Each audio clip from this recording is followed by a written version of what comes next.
विज्ञान जी, दुबे साहब का आभारी हूँ कि जिन्होंने मुझे पहली बार इस संस्था में आने का जो है निमंत्रण दिया। वैसे मैं इस योग्य नहीं हूँ जितना हमारी योग्यता दिखाई गई है। मैं बिल्कुल साधारण सा व्यक्ति हूँ और ये मौका मिला, थोड़ा बहुत काम कर लिया।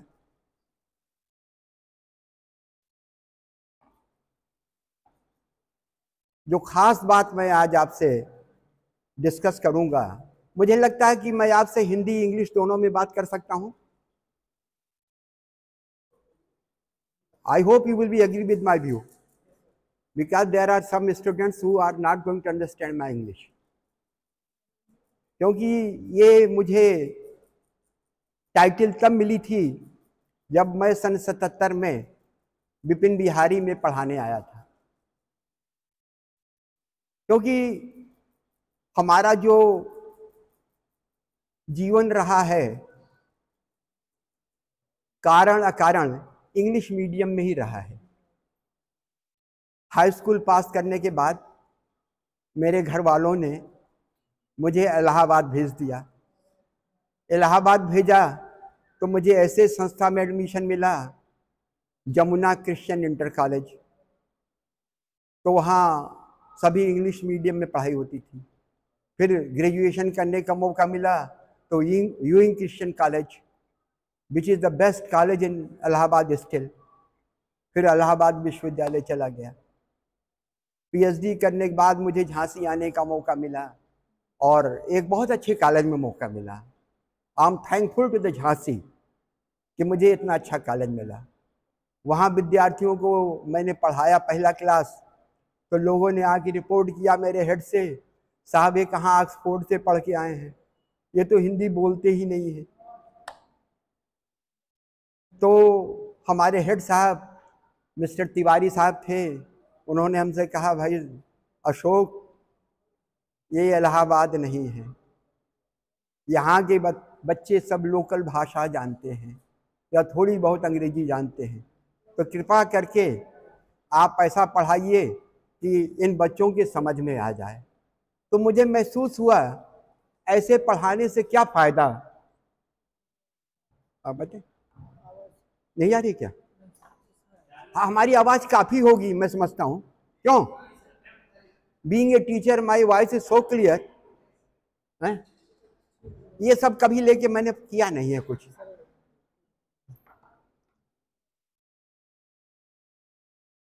तो उसके बाद ऐसा सिलसिला चलता रहा और मैं जो है बुंदेलखंड में रम गया। सन 77 से आज तक बेटा हम टोक भी देते हैं। मैं ऐसा टीचर हूं जो बच्चे बातचीत करते हैं, आप लोग तो सब टीचर हैं और चूंकि आपसे थोड़ा मैं उम्र में वरिष्ठ हूं तो टोकने का मुझे अधिकार बनता है। तो इन्हीं सब चीजों को स्टार्ट करते हुए मैं आपको एक बेसिक चीज बताता हूं। जो रिसर्च की बात होती, रिसर्च होती कहां से शुरू है? एक मिस्टर बैकन थे, एजुकेशनिस्ट थे। क्योंकि एजुकेशन का मामला है तो मैं एजुकेशन से ही शुरू करूंगा। उन्होंने कहा था, reading makes the man full man,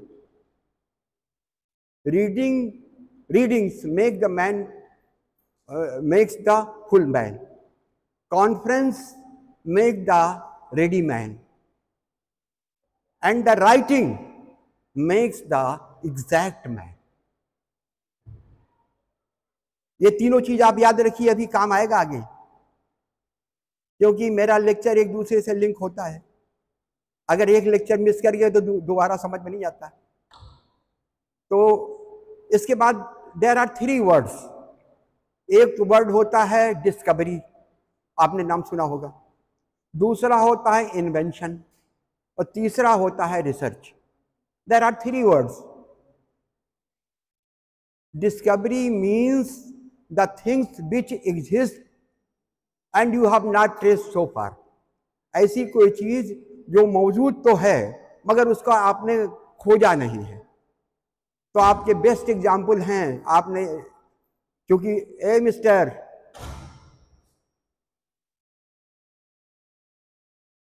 आप पूछ लेना, मैं ऐसा टीचर हूं टोक भी देता हूं, जबकि रिटायर हुए मुझे 11 साल हो गया है, मगर वो आदत कहाँ जाएगी? आदत नहीं जाती। जैसे किसी शेर को खून का चस्का लग जाता है, उसी तरह जैसे हम टीचर हैं, टोकने का चस्का लग गया तो टोकता रहता हूं, फिर चाहे घर वाले हो चाहे बाहर वाले हो, चाहे जितना बुरा माने। एनीवे, तो मैं कह रहा था कि the things which are existing but not traced by anyone, that is known as discovery. आपने दो नाम सुने हैं प्रमुख, एक वास्को डी गामा का नाम सुना होगा, एक कोलंबस का नाम सुना होगा। They made the discovery. Other thing is invention. Invention क्या होता है? When you are going to discover या find out any new thing. जैसे आपने देखा है, राइट ब्रदर्स के नाम सुना है, हवाई जहाज जो बनाए थे, एयरप्लेन्स, राइट ब्रदर्स ने बनाया था। That was the invention. और what is research? I am switch overing on my own pipe. Research means it is a process. Process होती है, प्रक्रिया होती है। It is a process to invent और फाइंड आउट एनी ऑब्जेक्ट। ये it is a process जिसके through आप कोई चीज जो है, रिसर्च के थ्रू आप कोई चीज या तो खोज सकते हैं या कोई चीज जो खोजी हुई उसको आप बना सकते हैं। This is the research. Okay. और आज जो बड़ा महत्वपूर्ण टॉपिक है, जो हायर स्टडीज में जाएंगे, जो मास्टर डिग्री के बाद चाहे एजुकेशन में जाएं, चाहे आर्ट सब्जेक्ट में जाएं, एनी सब्जेक्ट, साइंस स्ट्रीम में जाएं, इंजीनियरिंग में जाएं, मेडिकल में जाएं, फार्मेसी में जाएं, या any field of life including the law, they have to be follow this thing. What is research and principles of research ethics. Ethics माने होता है नीति। जैसे आप लोग घर में रहते हैं, एक सिस्टम बना हुआ है आपका, और क्या बात है, क्यों भाई, क्या बात है? बंदी कर दो, हमें कोई दिक्कत नहीं, आप लोग सुन सकते हैं। हाँ, तो उसमें नीति होती है। जैसे आप लोग अपने घर में रहते हैं, एक सिस्टम बना हुआ है। जैसे आप अपने यहाँ इंस्टीट्यूट में आते हैं, एक सिस्टम बना हुआ है कि you have to come at this time. आप लैब में हैं तो एक सिस्टम बना है कि लैब में आप स्मोकिंग नहीं करेंगे, ड्रिंक नहीं करेंगे। तो ये सिस्टम जो होता है, दैट इज द नीति। तो I will switch over on the what is research and principle of research ethics. First slide. Should I talk in English at some extent? कुछ हद तक मैं अंग्रेजी बोल सकता हूं। Outline. Actually, research is not a simple process. It is not a simple process. You have to make some idea before going into existence. One is objective. Why you are interested? आप क्यों इच्छुक हैं काम करने के लिए? आप ऊपर किस तरह का प्रभाव है? When you are going to doing some research, why you are interested? क्यों आप उत्सुक हैं काम करने के लिए? There must be some objective. कुछ ना कुछ आपका मतलब होगा कोई काम करने के लिए। बिना मतलब के तो कोई काम करेगा नहीं। बिना मतलब के हम लोग पढ़ते नहीं हैं। जब तक मेरा क्लास ना हो आपका, आप कहाँ पढ़ते हैं? छुट्टी हो जाती है, 2-2 दिन आप भी आनंद से रहते हैं। लड़का तो साल भर आनंद से रहता है। तो there must be some objective. Second, next one, ये सब लर्निंग है, रिसर्च है, ये सब हम आपको अब ये बताएंगे। Objective, before going into research you must have some objective. Why you are interested to make this research in any field of either science, arts, commerce, law, or any field. There is a word to introduce participants to the basic principles guiding ethical practice. The word participants, participants का मतलब होता है worker, researcher. जो कोई काम होता है उसमें जो सहयोग देता है, जो करता है, उसको हम रिसर्चर बोलते हैं या पार्टिसिपेंट्स बोलते हैं या वर्कर। ऐसा नहीं वर्कर जो घर में काम करते हैं, डोंट मेक इट, जो घर में आप काम करते हो वो रिसर्चर मान लो उनको, डोंट। तो उनको सपोज करो यू आर सीनियर स्टूडेंट्स और आपके यहाँ कोई जूनियर स्टूडेंट आपकी लैब में आता है, आपके सुपरवाइजर के अंडर में आता है, तो जो सीनियर स्टूडेंट होता है वो जूनियर को कुछ बातें बताता है कि सर को क्या क्या चीज पसंद है, क्या नापसंद है। अगर आप समय से आओ सर आपको बहुत अप्रिशिएट करेंगे, देर से आओगे सर आपसे नाराज हो जाएंगे, या आप यहाँ आके गपशप मत मारो, या आपका कोई मिलने वाला ना आ जाए, सर को नापसंद है। जब आपका लंच का टाइम होगा सर आपको आधा घंटा 1 घंटा देते हैं, उसी में जाके अपनी दोस्ती निभा लो। Don't make the lab polluted. तो ये सब कुछ एथिक्स होते हैं, नॉर्म्स होते हैं, नीति होती है। उसी तरह रिसर्च की जो है नीति होती है, हर लैब की अपनी अपनी होती है, और इसी के आधार पे आजकल जो है अपनी गवर्नमेंट, विदेश में हर जगह एक सोसाइटी बनी हुई है, दैट इज एथिकल सोसाइटी। हर काम करने के लिए आपको उनसे परमिशन लेना पड़ता है कि anything which is band you will not kill. कोई एनिमल है आप उसको नहीं मार सकते जब तक कि सोसाइटी का परमिशन ना हो, और जब आप परमिशन लेंगे तभी आप कोई रिसर्च या एडवांसमेंट एक काम कर सकते हैं। Can you understand my Hindi and English both? क्यों भाई, समझ में आ रहा है? गाइडिंग इथिकल प्रैक्टिस आपका से next one. Next second is when you have got the title, you are working, you will find out some things, some result. आपको काम करने से क्या मिला? जो आप शोध कर रहे हैं, आप लैब में आए, सुपरवाइजर से मिले, सीनियर स्टूडेंट से मिले, और आपने उन लाइंस पे काम किया, दैट वाज इथिकल। तो आपको रिजल्ट क्या मिला? पार्टिसिपेंट्स माने रिसर्चर्स। जो काम कर रहा है उसको पार्टिसिपेंट्स बोलते हैं, क्योंकि अगर आप अकेले काम कर रहे हैं तो यू आर पार्टिसिपेंट।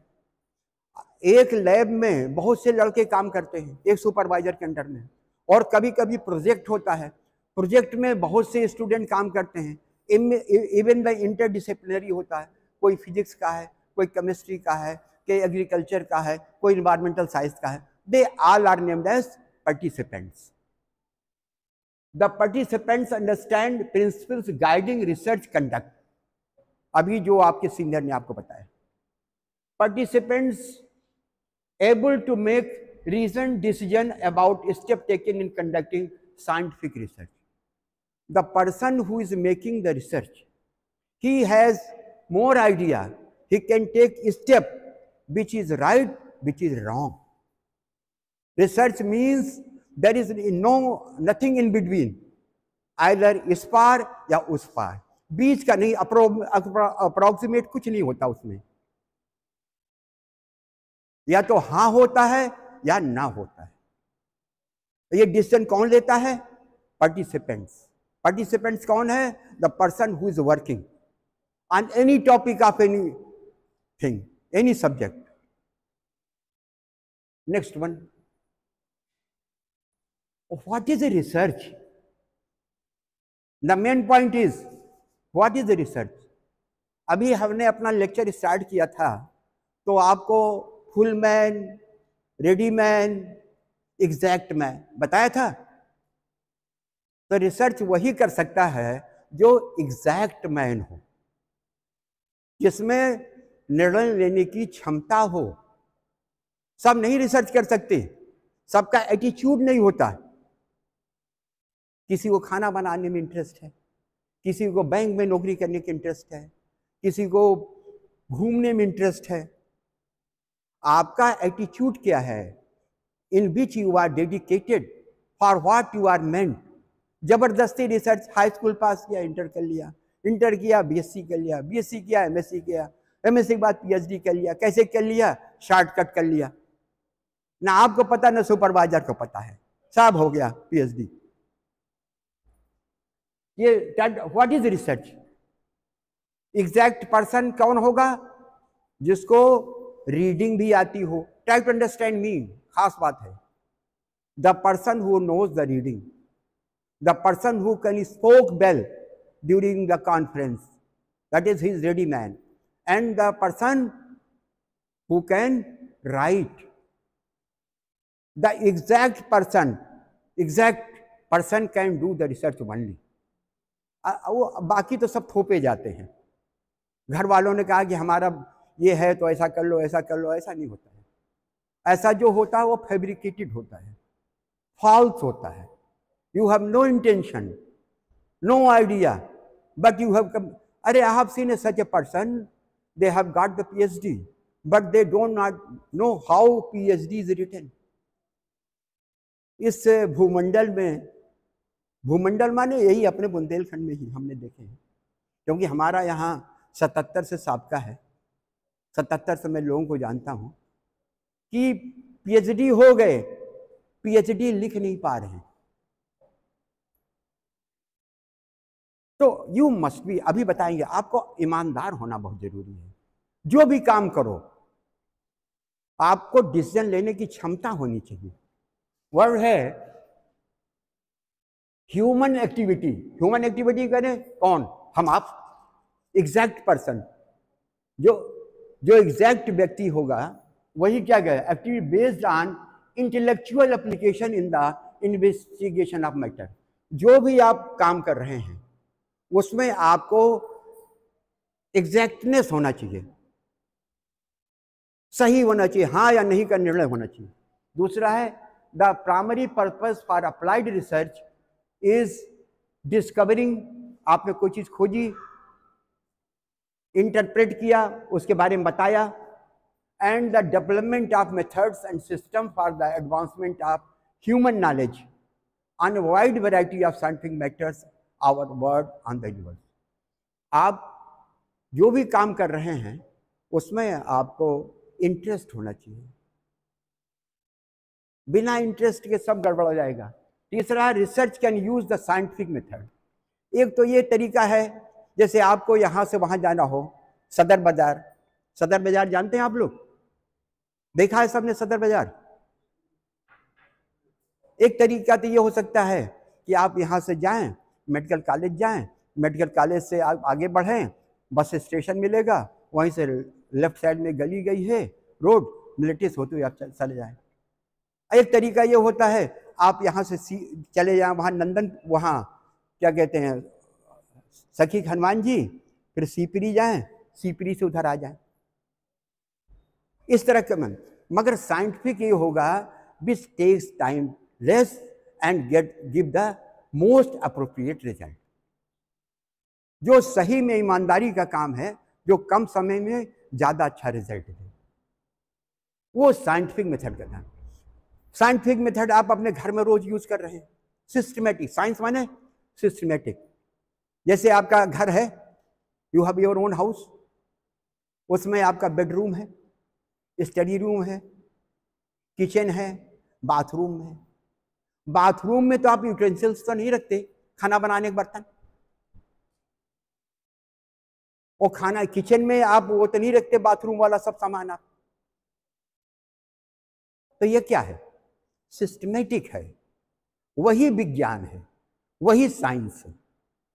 जो रोज आप अपने रोजमर्रा की जिंदगी में यूज करते हैं, that is science. Research can use the scientific method. Research से में आप साइंटिफिक मेथड्स का यूज करें। Next one, scientific research. इसमें खास बात है, एक वर्ड क्यूरियोसिटी लिखा है। क्यूरियोसिटी माने होता है उत्सुकता। उत्सुकता समझते हैं? ऐसा नहीं कि आपको जबरदस्ती यहां बैठा दिया गया है।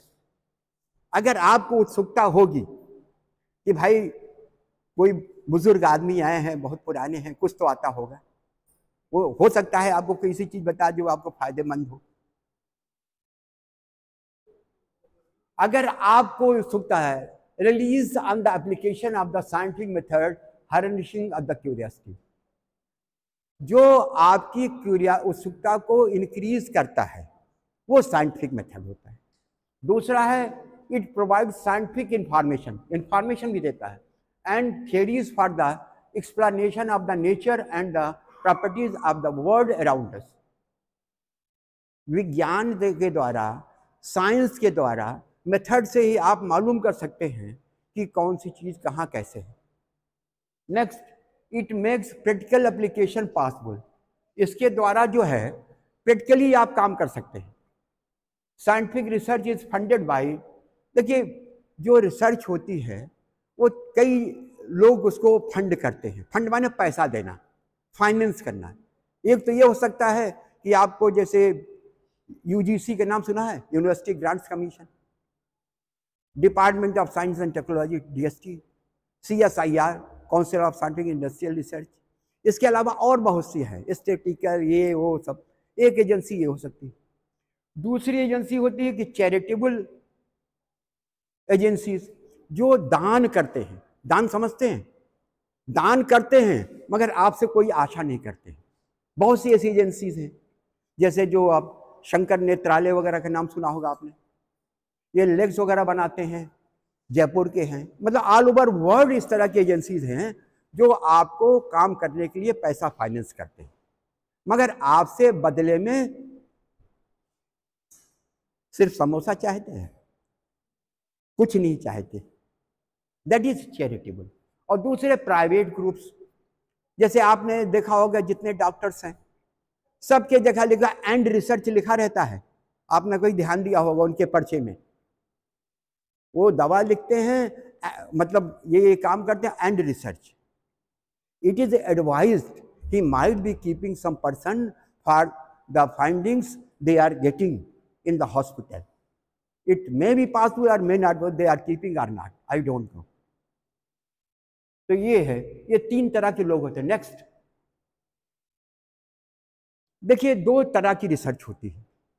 एक होती है बेसिक रिसर्च, जिसको फंडामेंटल रिसर्च बोलते हैं। दूसरा होता है अप्लाइड। अभी आगे बढ़ेंगे।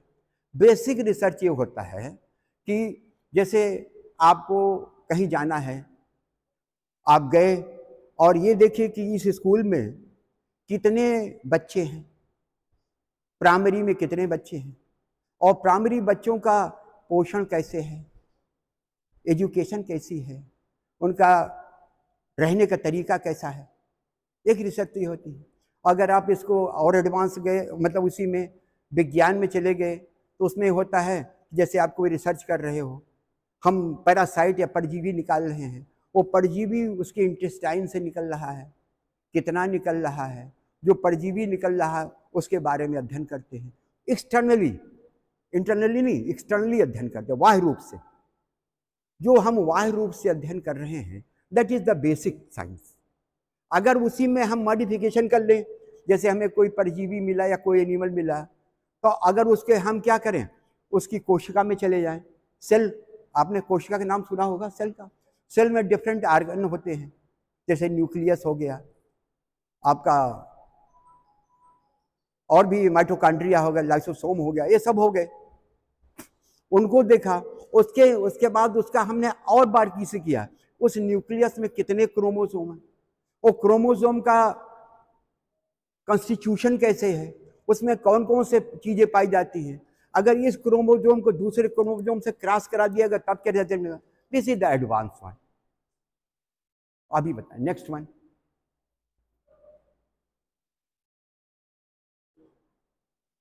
पहले वाला क्या था? ये इसके पहले ये हो गया कि नहीं? अभी ये है प्राइमरी ऑब्जेक्टिव क्या होता है? Advancement of knowledge and the theoretical understanding of the relation among variables. जो डिफरेंट वेरिएबल्स हैं, जो डिफरेंट चीजें हैं, उसमें आपस में क्या रिलेशंस हैं। इट इज एक्सप्लोरेटरी, एक्सप्लोर करते हैं। जैसे हम लोग कहते हैं कि जाइए, you go and find out, किसी चीज को प्राप्त करिए, मालूम करिए, उसको एक्सप्लोर कहते हैं। चीजें मौजूद हैं मगर हमें पता नहीं, एक्सप्लोरेशन। और इसमें खास चीजें है कि आपको उत्सुकता भी होनी चाहिए। चले तो गए सुपरवाइजर कहने से, मगर घर ही में बैठे रहे, वहीं से सब बता दिए कि साहब गए थे, ये ऐसा हो गया, ऐसा हो गया, ये हो गया, तब इतनी दूरी थी। और क्यूरियोसिटी होनी चाहिए आपको। जब तक आप में इंटेंट नहीं होगा, क्यूरियोसिटी नहीं होगी, आप रिसर्च ओरिजिनल नहीं कर सकते। फेक कर लेंगे, बिना गए पीएचडी कर लेंगे, बिना गए डीलीट कर लेंगे, डीएससी कर लेंगे, मगर आपको आएगा कुछ नहीं। आप किसी के सामने जाएंगे, यू विल बी एक्सपोज्ड। अरे सर, ये तो पीएचडी भी नहीं लिख पा रहा है। किसी इंस्टीट्यूट में गए, कहीं आपका इंटरव्यू हुआ, you are unable to tell anything. Interest भी होना चाहिए, उत्सुकता के साथ साथ आपको इंटरेस्ट भी आए। आपका इंटरेस्ट तो चाय पीने में है, आपको जबरदस्ती बैठा के पढ़ाया जाए तो क्या होगा? आपको लगी है भूख, तो you must have your interest. और थर्ड है इंट्यूशन। कभी कभी ये लगता है, जैसे आप घर में बैठे हैं, लगता है कि हमारी मौसी आ रही है, हमारे भाई साहब आ रहे हैं, और पता लगा 5 मिनट के अंदर वो आ गए। होता है कभी कभी ऐसा, तो इसको इंट्यूशन बोलते हैं। अंदर से जो आपका ब्रेन बोल रहा है। रिसर्च में इंट्यूशन बहुत जरूरी है। Do you follow it? The term basic or fundamental indicate that through theory generation, basic research provides the foundation for further sometimes applied research. ये आपका जो है, जब तक बेसिक रिसर्च नहीं होगी, जब आपको पता ही नहीं है कि आपके शरीर में कौन कौन से अंग हैं। छोटा सा एग्जांपल देखिए, तो आप हार्ट का ऑपरेशन कैसे कर लेंगे भाई?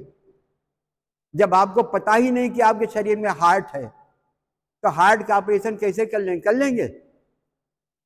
तो किसी भी चीज के लिए basic research, fundamental research is very very essential. अगर आपको ये पता है, आराम से नाश्ता कर लो, अभी हम लोग भी बाद में करेंगे। इंजॉय करना चाहिए। देखो, it is the life.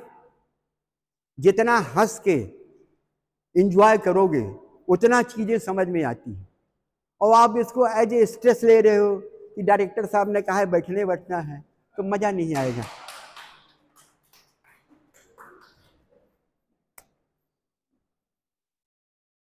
Next one, next देखिए, ये खास जरूरी है, बहुत इंपॉर्टेंट है, बहुत इंपॉर्टेंट चीज है। जब आप, अपने इंडिया की बात कर रहा हूं, बाहर की बात नहीं कर रहा हूं। अपने इंडिया में होता है कि आपने मास्टर डिग्री कर ली, मास्टर मैंने समझ रहे हैं, डिग्री कर ली, तो आपके घर वाले या आप खुद में इंटरेस्ट ले कहते हैं कि अब हमें पीएचडी करना है या डीफिल करना है। कुछ यूनिवर्सिटी इसको डीफिल देते हैं, कुछ पीएचडी देते हैं। इलाहाबाद यूनिवर्सिटी जो है डीफिल देती है, डॉक्टर ऑफ फिलॉसफी। मतलब एक ही है, अपने को अलग करना है सबसे। इलाहाबाद यूनिवर्सिटी शुरू से अच्छी यूनिवर्सिटी रही, सबसे सेपरेट करने के लिए वो देती है डीफिल, डॉक्टर ऑफ फिलॉसफी, और यूनिवर्सिटी देती है पीएचडी। तो उसमें आप जब सुपरवाइजर के पास जाते हो, अब तो तरीका और बदल गया है। पहले तो आपका टेस्ट होगा कि आप उस काबिल हो कि नहीं है, और काबिल के बाद फिर आपका इंटरव्यू होता है।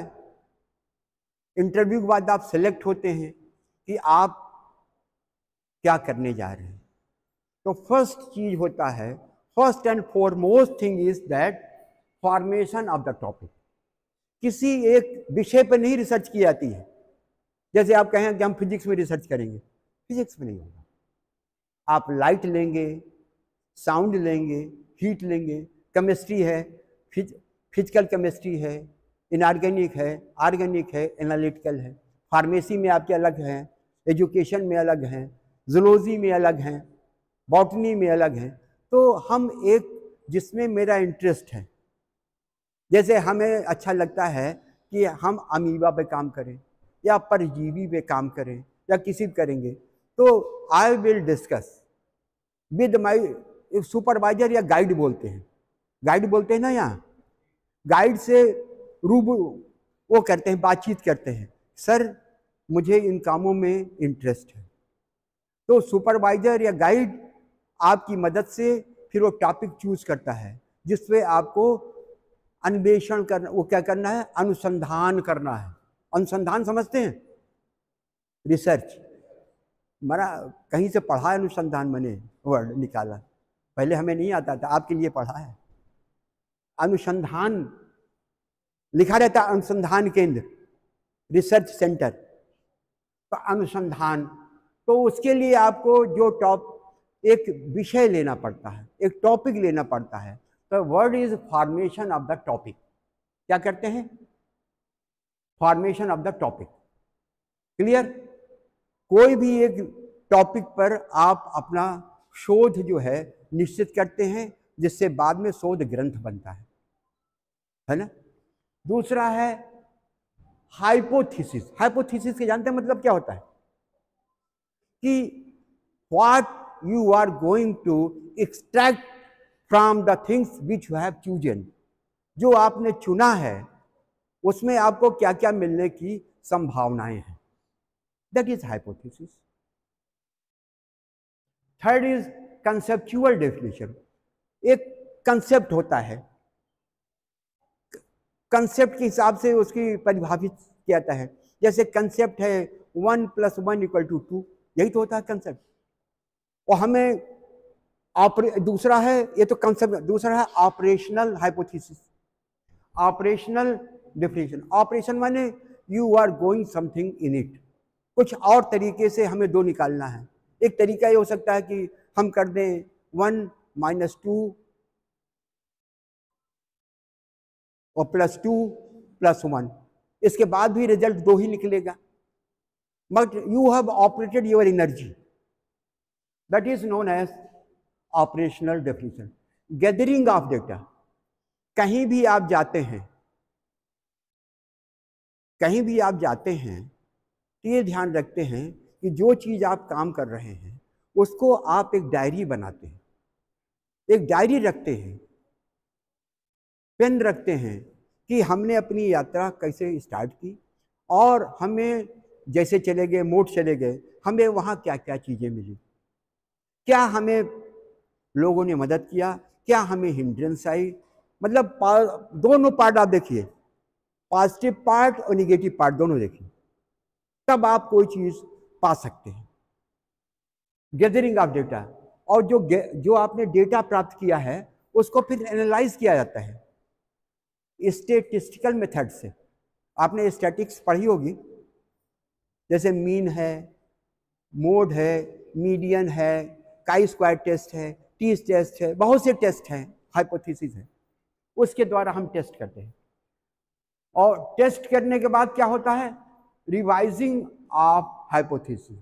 अगर आप ये महसूस करते हैं जो आपने प्रिडिक्ट किया है, प्रिडिक्ट करना नहीं कि आपने परिभाषित किया कि हमें ये रिजल्ट मिलेगा, अगर उस रिजल्ट के विपरीत मिल रहा है तो आप चाहे तो उस हाइपोथेसिस को रिवाइज भी कर सकते हैं। क्या कर सकते हैं, रिवाइज समझते हैं, संशोधित क्या होता है वर्ड, संशोधित भी कर सकते हैं। और कंक्लूजन, इटरेशन इफ नेसेसरी, उसके बाद उसका रिजल्ट निकलता है। अगर आप चाहें तो इसकी जो है इटरेशन माने होती है पुनरावृत्ति, जो काम किया है, जैसे 1 साल में काम किया है नेक्स्ट ईयर आप इसको फिर रिपीट कर सकते हैं, फिर उससे कंक्लूजन आप ड्रा कर सकते हैं। नेक्स्ट वन, कोई भी चीज होती है, ऑब्जेक्टिव था, ऑब्जेक्ट था, फिर हिस्टोरिकल अकाउंट होता है, मतलब इसके पहले किन किन लोगों ने इस क्षेत्र में काम किया है, historical review. One is identification of origin data.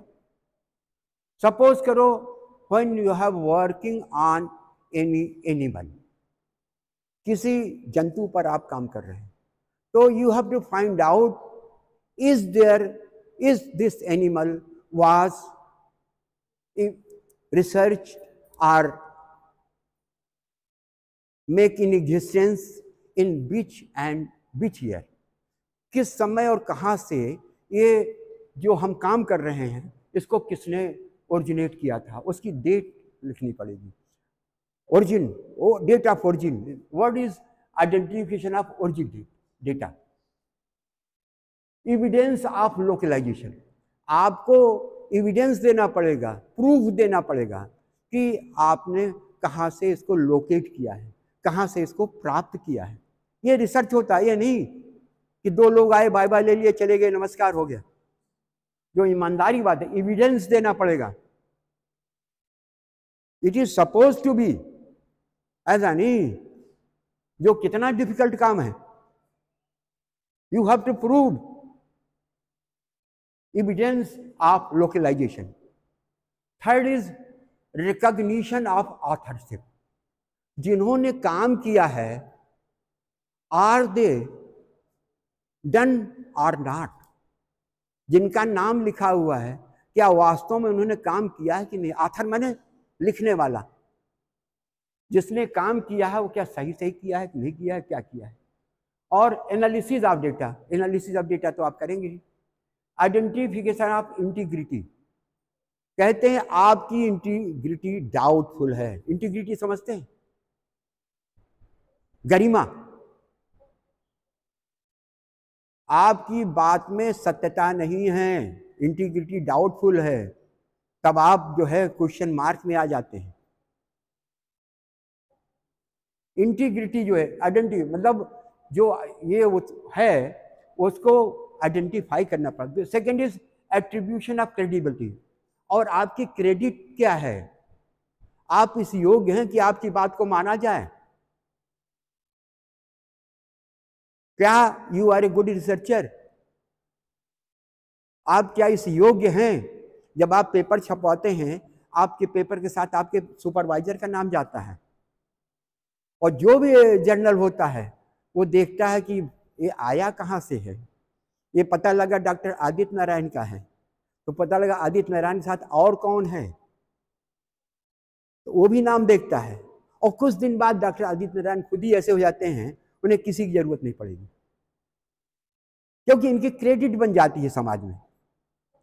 शुरू में आपको कोई चीज पब्लिश करने के लिए you have to add the name of your supervisor और the legend person of that field. Next,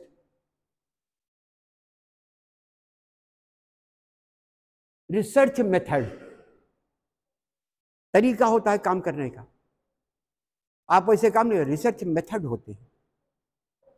एक मेथड है exploratory research, structures identifies new problems. हमने आपको बता दिया एक्सप्लोर करना, हमने आपसे कह दिया you go and find out the parasites of this animal. और there are two kinds of animals, the parasites which are present on your body। जुआ देखा है आपने, जुआ देखी है कि नहीं सबने, लाइस, कोई ऐसा नहीं देखा हो, वो इक्टोपैरासाइट है। आपने देखा छोटे छोटे बच्चों के शरीर में, बच्चे दुबले रहते हैं तो लेट्रिन के थ्रू कुछ कीड़े निकलते हैं, दैट इज एंडोपैरासाइट। हम ज्यादा डिटेल में नहीं जाएंगे। बाह्य पैरासाइट, आंतरिक पैरासाइट, ये क्या है, आपने एक्सप्लोर किया और जो मिला है उसको आपने पढ़ा, और उसकी पढ़ाई नहीं, और आपने क्या किया, नई प्रॉब्लम्स को जनरेट कर दिया। जैसे आपने जुआ पाया तो उसकी दवा खोजी, आपने एस्केरिस पाया तो उसकी दवा खोजी, यही तो होता है। नेक्स्ट है constructive research, develop solutions to a problem. ये कंस्ट्रक्टिव रिसर्च है। वो आपने प्रॉब्लम क्रिएट की, फिर आपने क्या किया, आप फार्मेसी में चले गए, भाई ये हमें मिल रहे हैं, इनका क्या किया जाए। You will discuss with your supervisor, या आप अपने गुरु से बात करेंगे, सर हम गए थे हमारे एक रिश्तेदार के यहाँ, सर ऐसे ही समस्या आ गई, अब बताओ हम क्या करें।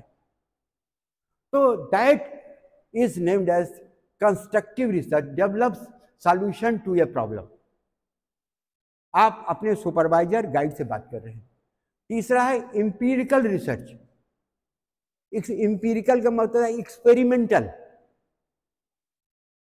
प्रयोग करके you are doing some experiment through which you are getting the solution.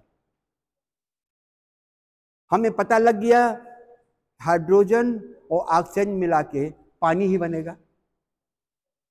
आप गए कहीं कि साहब उन्हें बड़ी दिक्कत है, पानी नहीं बन रहा है, ये दिक्कत है। तो जो आपने प्रैक्टिकली किया, which you have done practically, is known as empirical research. Research can also fall into two distinct, दो तरह की रिसर्च होती है। एक होता है प्राइमरी रिसर्च। प्राइमरी रिसर्च क्या होता है, जो आप स्वयं करते हैं, you do your self, is primary research. और सेकेंडरी रिसर्च हो गई, हम आपकी बात को ले जा कह रहे हैं कि साहब इन्होंने ऐसा ऐसा किया है, उसमें थोड़ा नमक तेल घी वगैरह जो हो मिला देते हैं, that becomes the secondary research. But value क्या होती है प्राइमरी रिसर्च की, सेकेंडरी रिसर्च की वैल्यू नहीं होती। जैसे कोई किताब में गलती लिखी आ रही है, प्रिंटिंग होगी तो फिर वही गलती आ जाएगी, वो आ जाएगी कि नहीं आ जाएगी। जैसे एक हनुमान चालीसा लिखा गया है, उसमें रामानुज वो हैं चित्रकूट के, उन्हें 4 गलतियां निकाली थी, वो हमें कम आता है। हाँ 4 गलतियां निकाली है, और ये बताया उन्होंने कि original it was not fault, it was miss printed. तो ये पहली रिसर्च वो थी जिन्होंने लिखा था, और दूसरी या तीसरी चौथी रिसर्च हम कर रहे हैं, गलती पे गलती गलती पे गलती किए जा रहे हैं। That is second. Next one, एक सवाल है आपके लिए, क्वेश्चन मार्क है, is anything wrong doing research? अनुसंधान करना क्या कोई गलती है?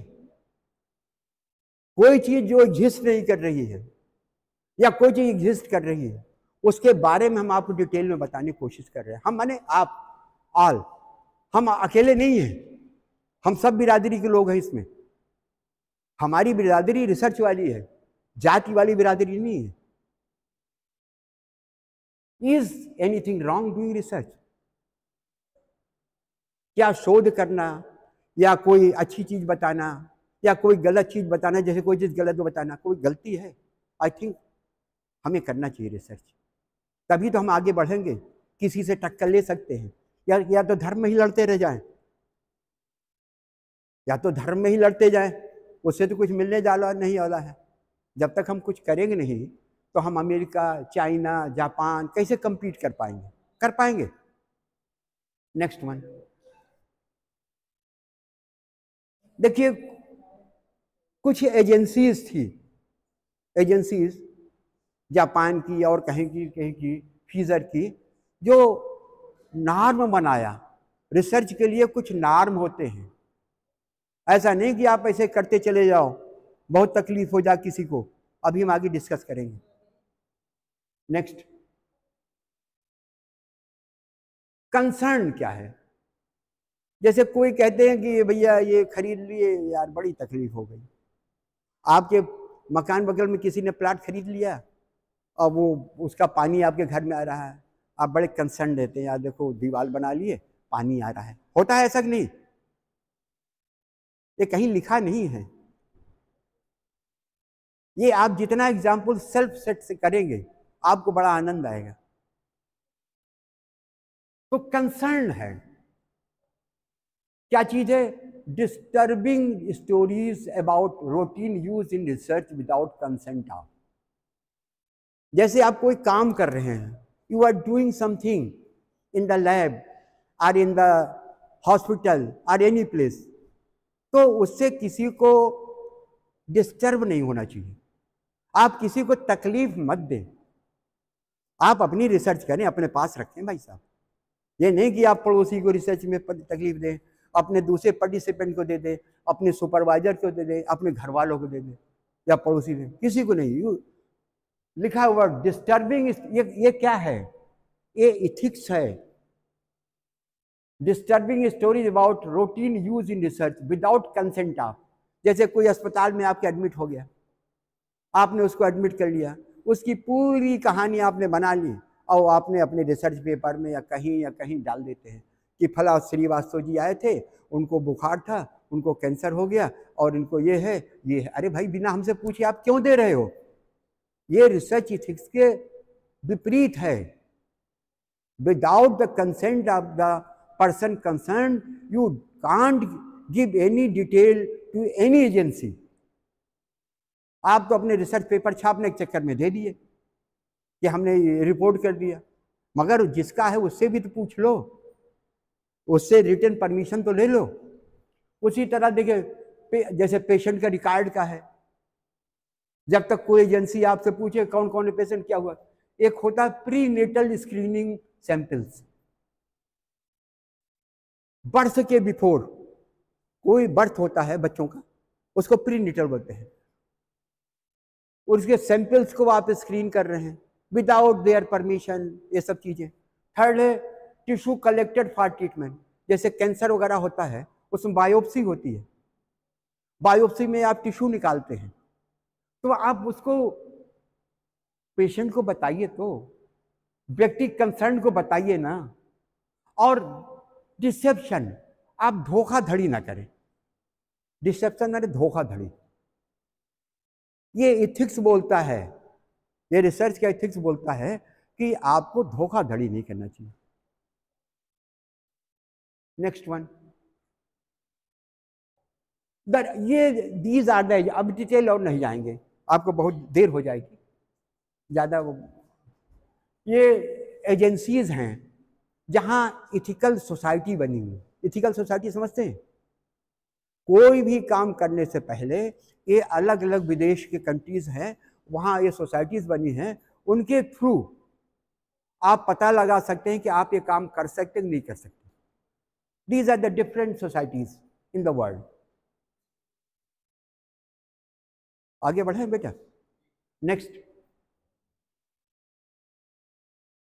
एक सिद्धांत भी होता है।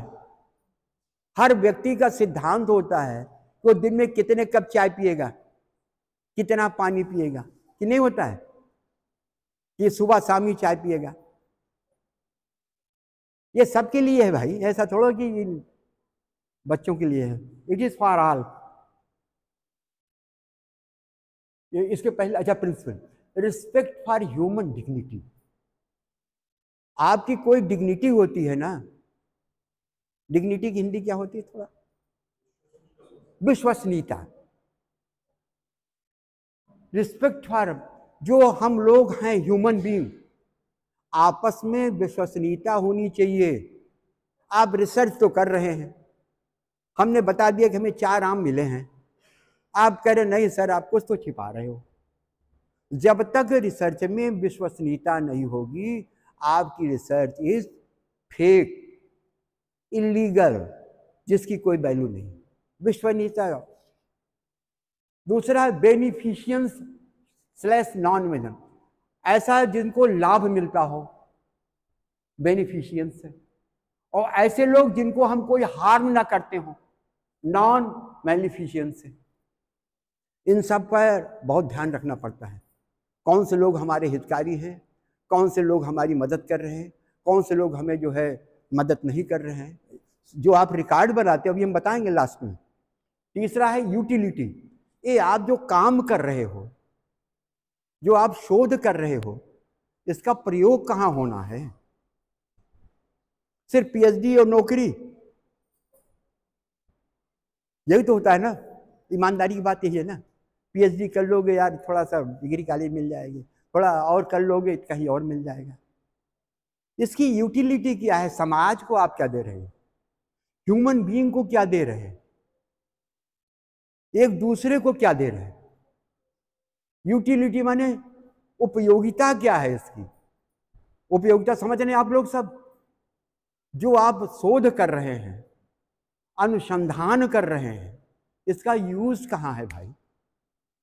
सिर्फ पीएचडी लिखा और सब डिग्री कॉलेज में हो गया, इंटर कॉलेज में हो गया, अरे बड़े खुश है, और उसका कोई ताल्लुक ही नहीं किसी पीएचडी करने के बाद, फिर कोई मतलब नहीं इन सब चीजों का।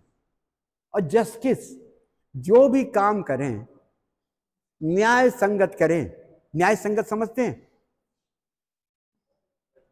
नेक्स्ट, ये बड़ा इंपॉर्टेंट है, very important. Respect for human dignity. अभी जब डिग्निटी की बात हुई थी बसवासन में, ये चार, रिस्पेक्ट फॉर ऑटोनॉमी। ऑटोनॉमी का मतलब होता है सेल्फ। आप जैसे विश्वविद्यालय जानते हैं, यूनिवर्सिटी जानते हैं? यूनिवर्सिटी जो है ऑटोनॉमस बॉडी है। क्यों? क्योंकि वो सब काम स्वयं करती है। चाहे आपका जो है विद्यार्थी का एडमिशन कराना हो, चाहे उसके बाद उनको क्लास में पढ़ाना हो, चाहे उनका पेपर बनाना हो, चाहे उनकी परीक्षा लेना हो, चाहे प्रैक्टिकल कराना हो, चाहे डिग्री देना हो, ये सब काम जो है विश्वविद्यालय करता है। ऑटो माने सेल्फ, ऑटोनॉमी। तो ऐसे जो हो ऑटोनॉमी, रिस्पेक्ट फॉर ऑटोनॉमी, जो भी अपने आप सब काम कर रहे हैं उनके प्रति हमें जो है आदर का भाव रखना चाहिए। दूसरा है इन्फॉर्म्ड कंसेंट। कंसेंट माने आपने कोई चीज कहा कि मैं इसको एडमिट करता हूं, मानता हूं, आप उस कंसेंट को इन्फॉर्म कर दीजिए अपनी बात को, कि जैसे आपने प्रॉमिस किया कि मैं आज जो है 1 बजे या 12 बजे विद्यावती कॉलेज आऊंगा,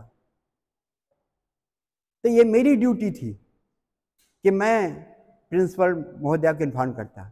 but it was her dignity कि शी आस्क्ड मी कि सर आप आ रहे हैं, तो ये मेरी तरफ से गलती है, मैं एडमिट करता हूं, हमें बताना चाहिए था। और थर्ड चीज होता है ऑनेस्टी। ऑनेस्ट समझते हैं? ईमानदारी। हर रिसर्च वाले को ईमानदारी का पालन करना चाहिए।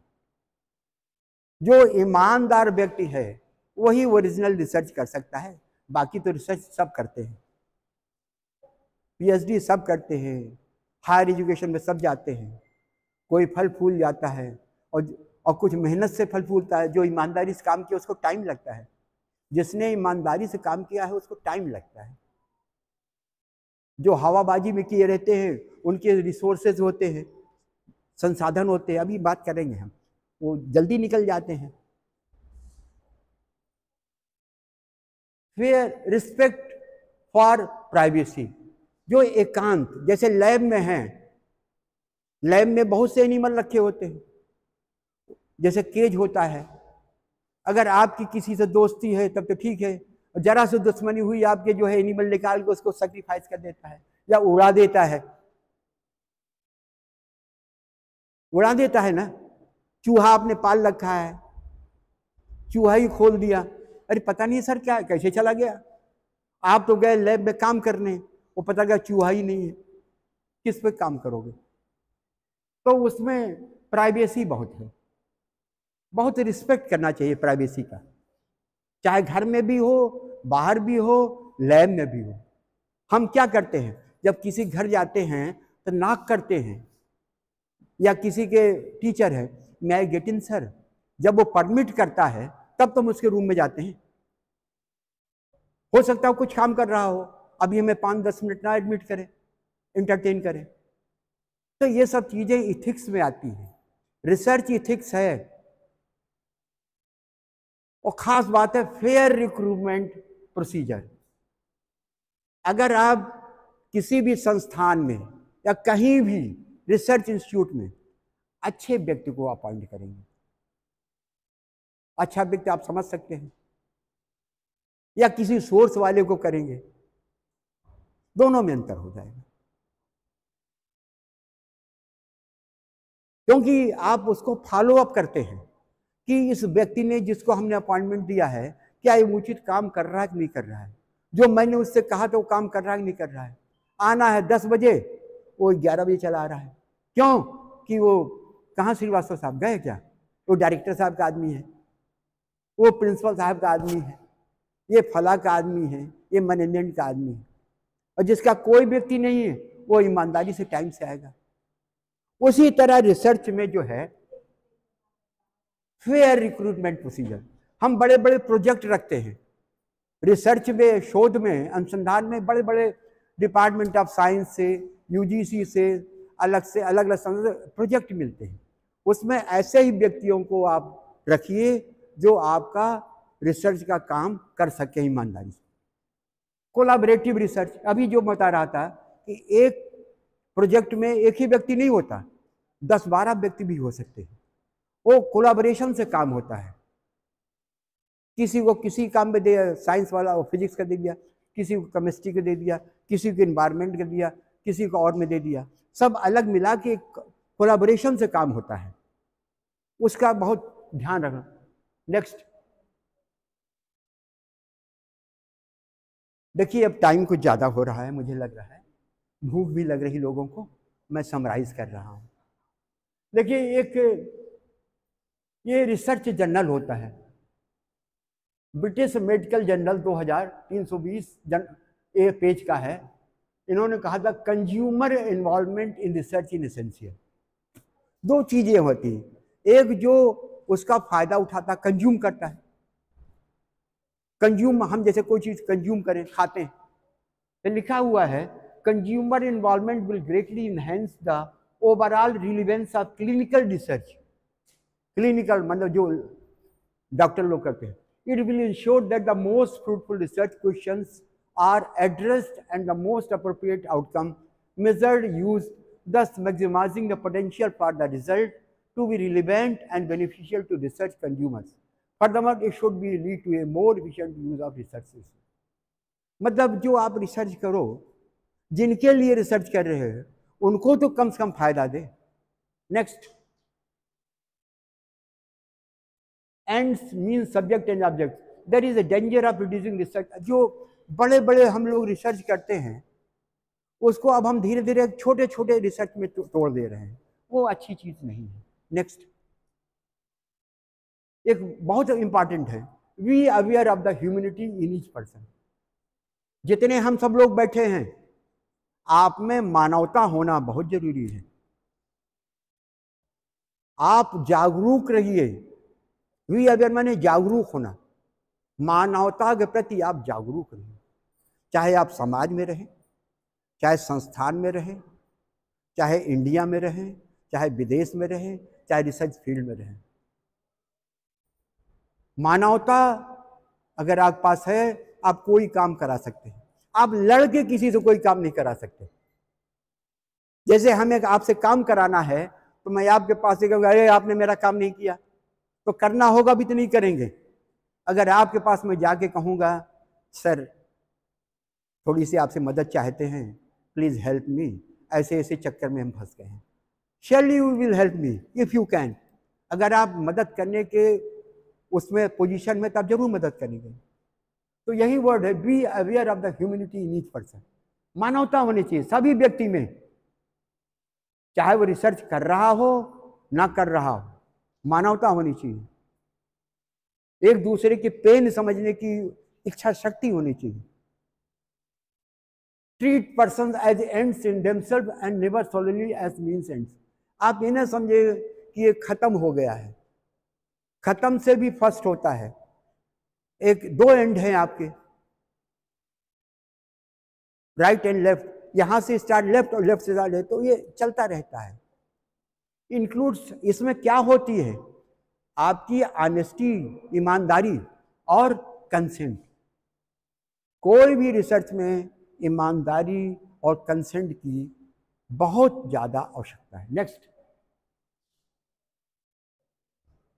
बेनिफिशियंस, मतलब जो लाभकारी हैं और जिनको आप, जो कोई नुकसान नहीं करते। उसमें क्या होता है? इंटेंशन समझते हैं? आपका इंटेंशन क्या है?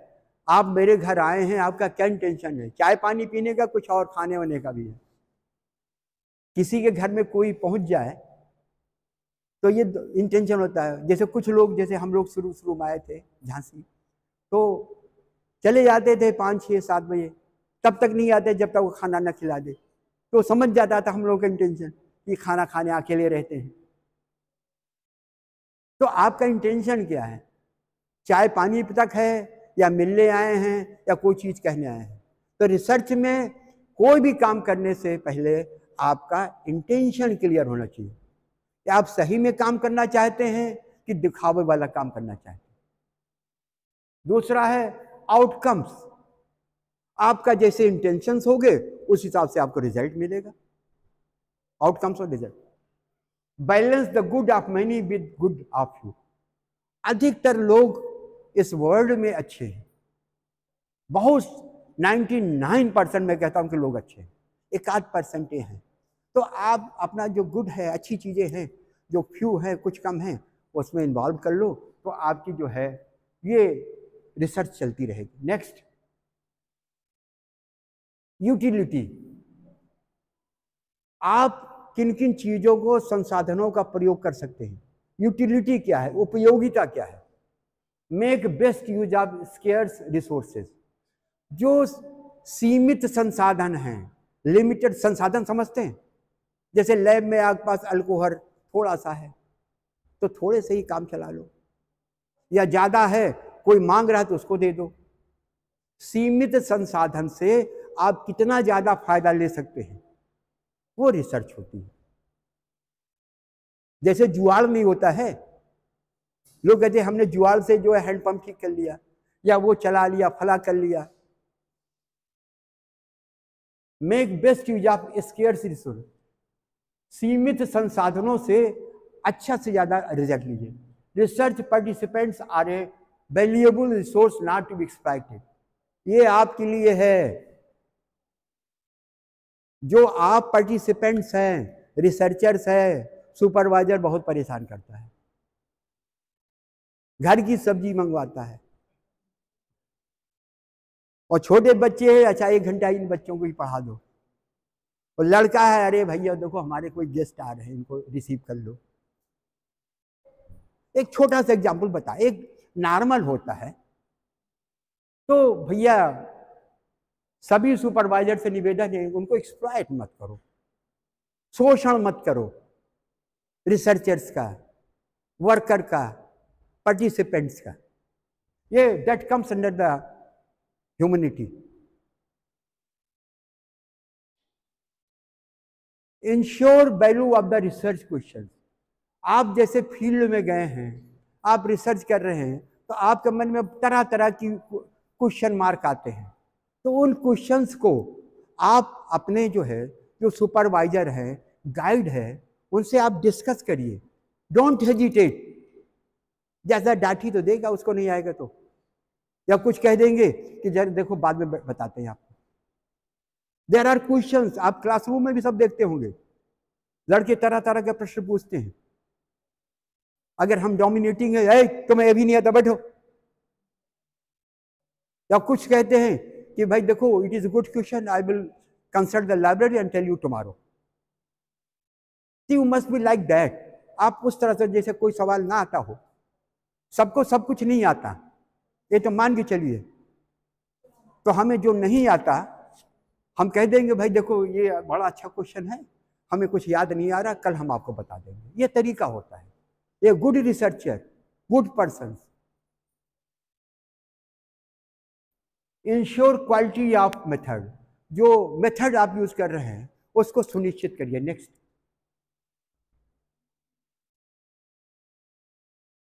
Fairness as equity. फेयरनेस होना चाहिए।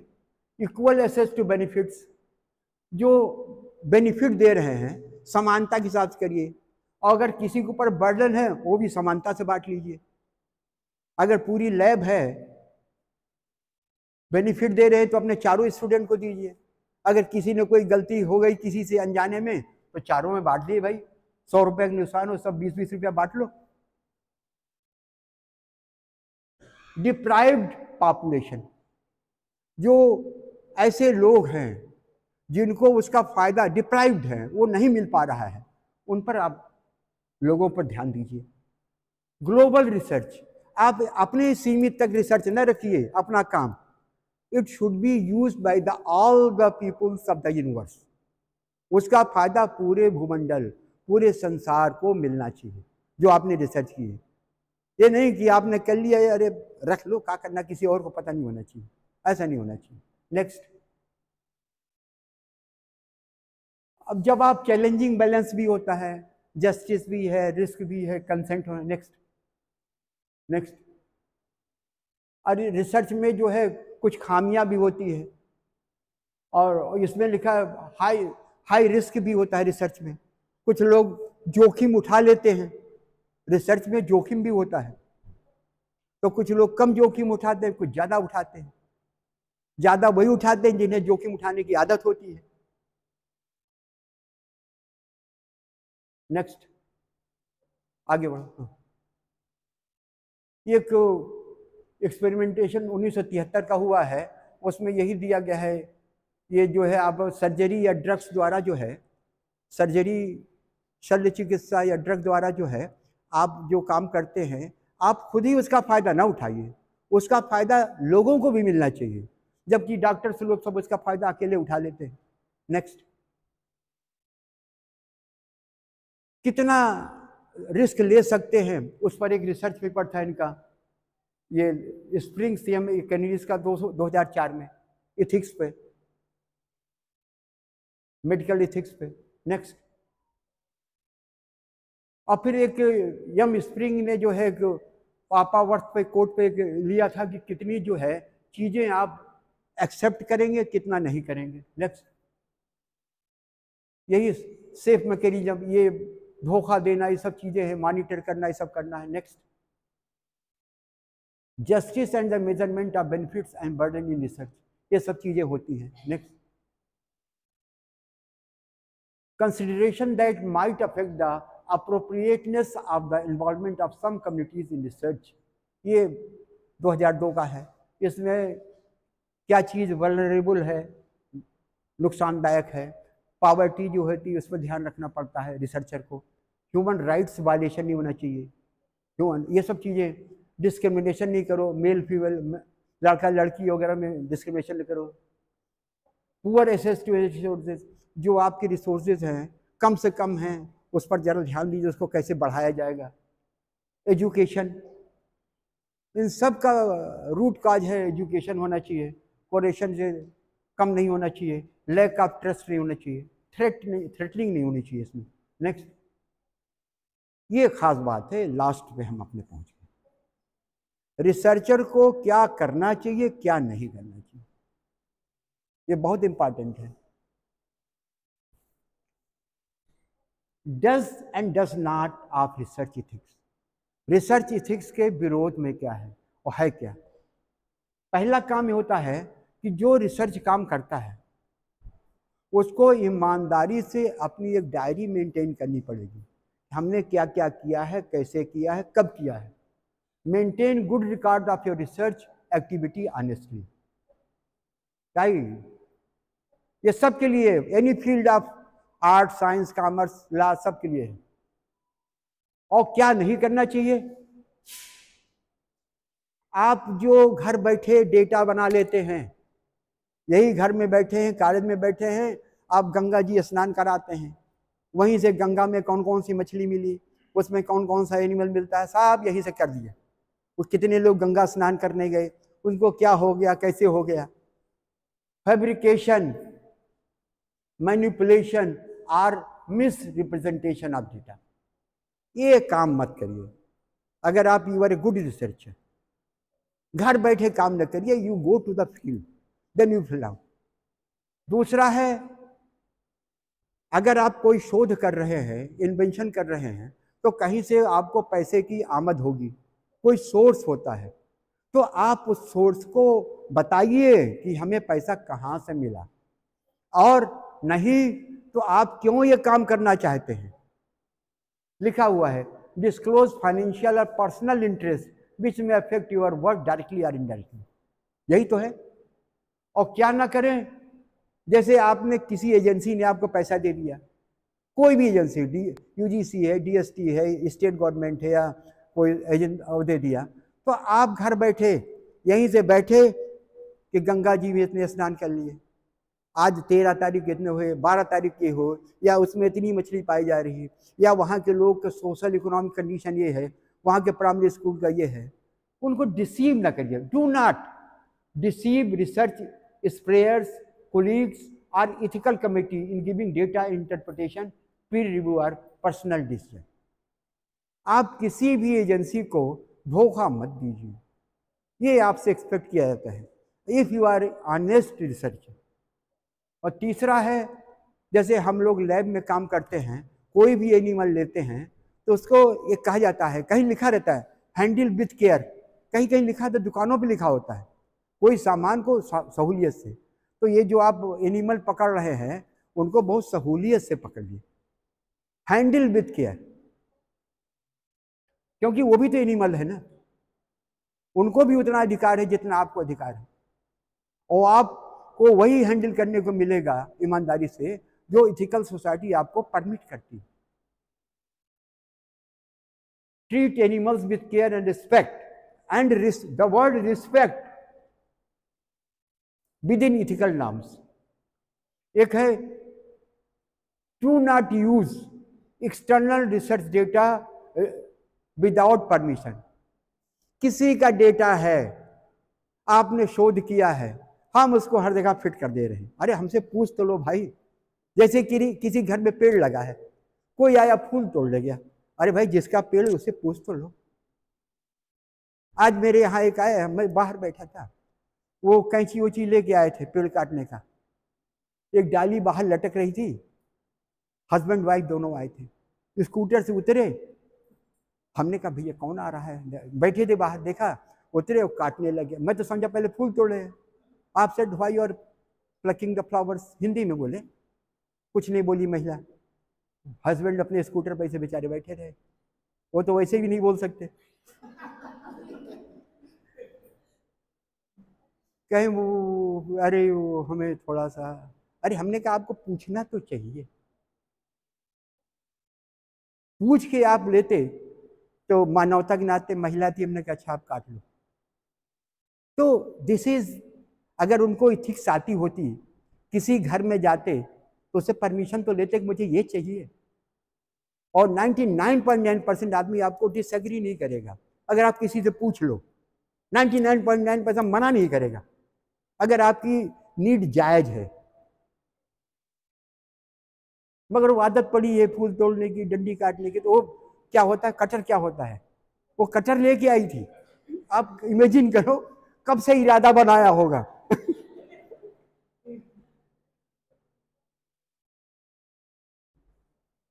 डू नॉट, देखो, use external research data, external data without permission, बिना किसी के परमिशन के किसी का डेटा आप मिसयूज ना करें।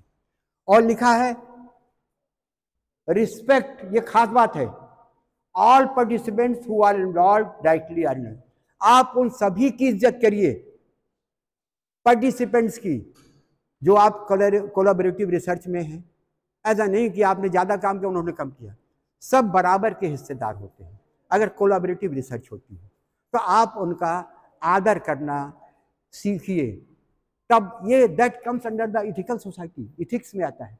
और क्या लिखा है, support irresponsible publication practices, your goal should be true research.